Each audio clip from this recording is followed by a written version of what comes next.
Assalamualaikum warahmatullahi wabarakatuh. Salam lestari. Selamat datang kawan-kawan di channel Rental Outdoor Kepala Suku.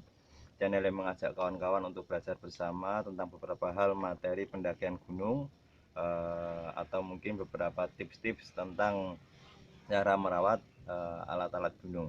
Jadi bagi kawan-kawan yang baru datang di channel saya, silahkan bisa support channel saya dengan cara subscribe, like, komen maupun di share ke beberapa komunitas dari kawan-kawan.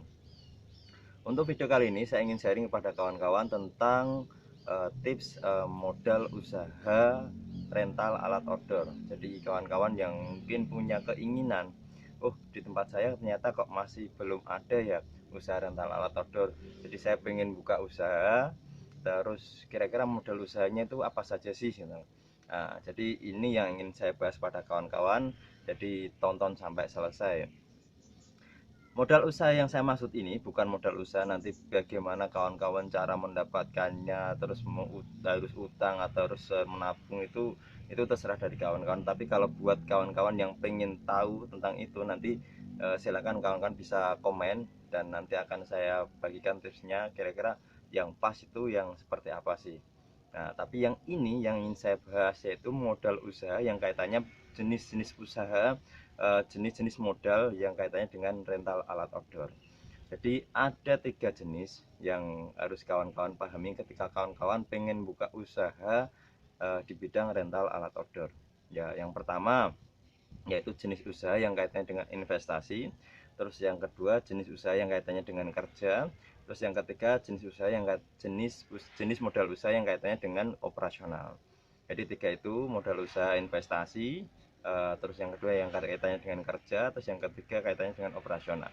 Itu penting buat kawan-kawan ketika usaha kawan-kawan pengen berkembang, terus berkembang dan memang benar-benar nanti cakupannya lebih luas dan lebih maju lah. Nah, yang pertama yang ingin saya bahas yaitu kaitannya dengan modal usaha investasi. Modal usaha jenis investasi ini sangat penting sekali buat kawan-kawan. Jadi kaitannya contohnya seperti ini. Jadi kawan-kawan ketika buka rental outdoor itu pasti butuh yang namanya satu minimal etalase, yang kedua mungkin rak atau tempat yang sekiranya nanti buat naruh tenda, buat naruh SB, buat naruh matras, atau mungkin lemari ataupun komputer ataupun hal-hal yang lainnya yang kaitannya itu ketika kawan-kawan buat ini itu minimal memang jangka panjang prosesnya, dan itu enggak, dan memang enggak murah juga ya. Terus mungkin mesin cuci nanti buat mencuci atau mungkin jemuran, itu yang kaitannya dengan investasi. Terus juga mungkin tempat, kawan-kawan buka tempat, nah itu juga jenis yang kaitannya modal rental alat outdoor, jenisnya kaitannya dengan investasi. Dan ini sangat penting buat kawan-kawan untuk pikirkan. Jadi jangan asal cuma sekedar barang-barangnya saja yang saya kawan-kawan punya, tapi kalau minimal dari kawan-kawan taruhlah budgetnya modal uangnya kok sedikit, kawan-kawan bisa memulai dengan cara modal usaha yang kaitannya dengan jenis kedua yaitu modal usaha yang kerja.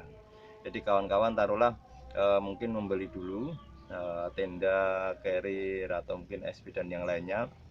Saya sarankan buat kawan-kawan yang pemula yang mau baru-baru mulai atau mungkin yang sudah, itu kawan-kawan harus harus tahu yang namanya pangsa pasar. Jadi pangsa pasar kawan-kawan itu kira-kira kelas atas, menengah atau bawah, atau mungkin kawan-kawan pengen campur, silakan. Dari kawan-kawan, kawan-kawan harus jeli kira-kira nanti pemasarannya bagaimana, supaya kawan-kawan juga ketika memulai usaha ini tidak nanti cuma bertahan 1 bulan 2 bulan habis itu selesai, itu kan juga sangat sayang. Kalau kawan-kawan pengen tahu detail kaitan dengan pemasaran, saya sudah membuat videonya, kawan-kawan bisa cek di video yang saya sebelumnya kaitannya bagaimana cara memulai usaha, ada 4P di situ, kawan-kawan bisa cek.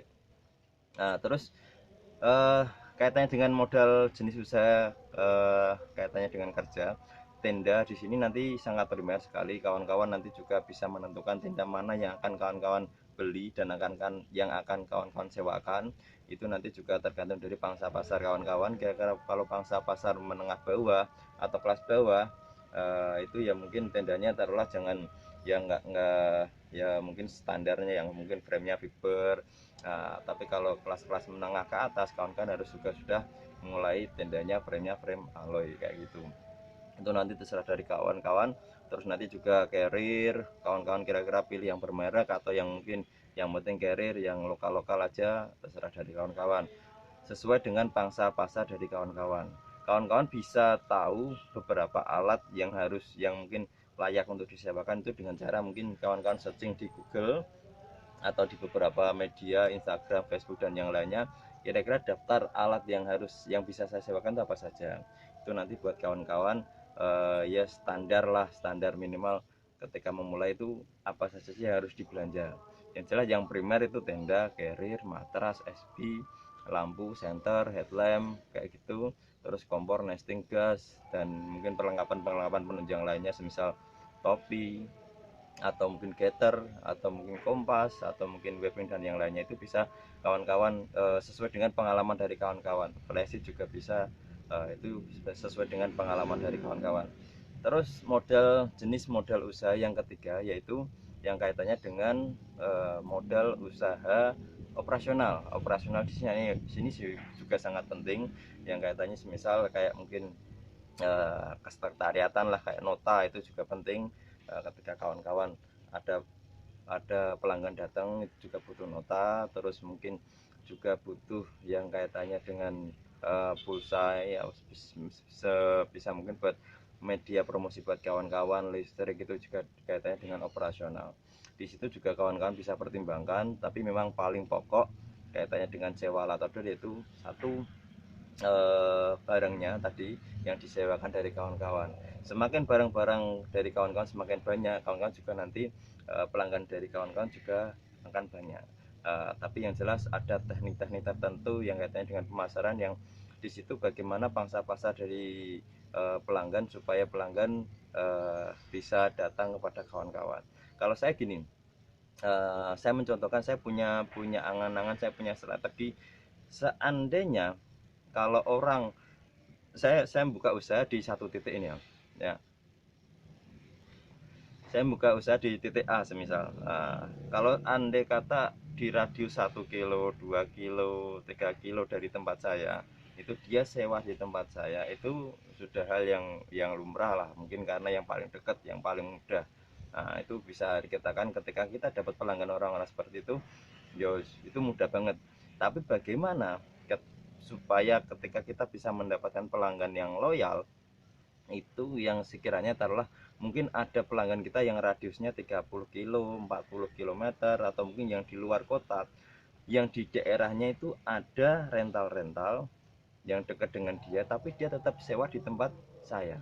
Itu yang harus kawan-kawan pertimbangkan. Dan kalau saya memang dari dulu bidiknya itu, yang sekiranya memang benar-benar bagaimana cara strategi supaya dia tetap loyal ke tempat kita meskipun di daerahnya tetap ada. Dan itu nanti kita harus buat yang namanya nilai plus. Nilai plus dari kawan-kawan silahkan strateginya masing-masing, dari sesuai dengan apa ya yang kawan-kawan mungkin sepakati di dalam hati. Kira-kira kalau seandainya kawan-kawan sewa itu yang paling enak itu yang seperti apa, mungkin dari segi kualitasnya, layanannya, ataupun dari beberapa hal kaitannya dengan bonusnya, harganya, maupun yang lain. Nanti untuk soal kalau kawan-kawan pengen tertarik membahas tentang yang lain, masalah harga, masalah pelayanan, kawan-kawan silakan bisa request di kolom komentar. Tapi yang jelas tadi, kembali ke fokus pembahasan, ada 3 jenis modal usaha rental alat outdoor, yaitu 3 jenis. Yang pertama yang sebagai pertimbangan buat kawan-kawan yang katanya dengan investasi, sangat penting diperhatikan tempat parkir, tempat mendirikan tenda, tempat cuci. Itu tempat itu membutuhkan tempat yang lahan yang bisa dikatakan kalau semakin besar semakin enak ya, kalau semakin sempit semakin susah nanti. Tapi juga bisa sih sebenarnya, bisa kawan-kawan ketika mulai usaha harus bisa sebisa mungkin meminimalisir itu, dengan yang penting kita mulai dulu aja. Nanti kalau sudah pelanggannya udah banyak, kawan-kawan bisa berkembang dengan investasi-investasi yang mungkin lebih maju lah. Nah, terus yang kedua kaitannya dengan jenis modal usaha kerja, alat-alat yang kawan-kawan sewakan, kira-kira nanti perputarannya bagaimana ketika ada orang sewa taruhlah hari Jumat kembali hari Minggu, nanti supaya bisa disewakan untuk bisa dibersihkan taruhlah 2 hari 3 hari. Itu nanti ketika kawan-kawan sudah mulai, nanti kawan-kawan akan terbiasa, oh ternyata sistem rotasinya seperti ini.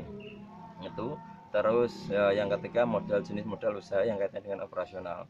Nah, sebisa mungkin ketika kawan-kawan mengoperasikan sebuah usaha rental outdoor ini bisa benar-benar bisa jangka panjang. Jadi kawan-kawan bisa mendapatkan beberapa pelanggan-pelanggan yang benar-benar loyal di tempat kawan-kawan. Pokok pikirannya seperti ini, kira-kira ketika kawan-kawan jadi pelanggan, hal apa sih yang membuat orang-orang itu bisa atau mau rental ke tempat dari kawan-kawan yang membuat usaha. Misal kawan-kawan buka usaha rental alat outdoor, kira-kira kok mau toh sewa di tempat situ, alasannya apa, pertimbangannya apa. Nah itu kawan-kawan kalau bisa menemukan jawaban-jawaban dari pertimbangan-pertimbangan itu, kawan-kawan saya yakin bisa langsung buat usaha rental alat outdoor. Dan jangan sampai kawan-kawan nanti kok yang penting harganya murah, terus kawan-kawan misal mungkin standarnya tenda 25, 20 sampai 30 sampai 40 tergantung jenisnya ya. Kawan-kawan nembak, oh nanti sewa di tempat saya tenda kapasitas 4 harganya 5.000. Jangan ikut-ikutan. Kawan-kawan harus punya strategi yang supaya kawan-kawan ketika membuat harga seperti itu, kawan-kawan juga nanti nggak rugi ya, karena yang namanya basic usaha bagaimana supaya tetap bisa berlangsung jangka panjang. Mungkin itu beberapa jenis modal usaha rental alat outdoor yang bisa saya berikan. Semoga bisa memberikan manfaat dan bisa membantu buat kawan-kawan. Kalau seandainya ada hal yang kurang, monggo bisa dikoreksi dan bisa dikasih masukan di kolom komentar. Terima kasih, jangan lupa di subscribe supaya tetap berkembang channel ini. Saya akhiri, wassalamualaikum warahmatullahi wabarakatuh. Salam lestari.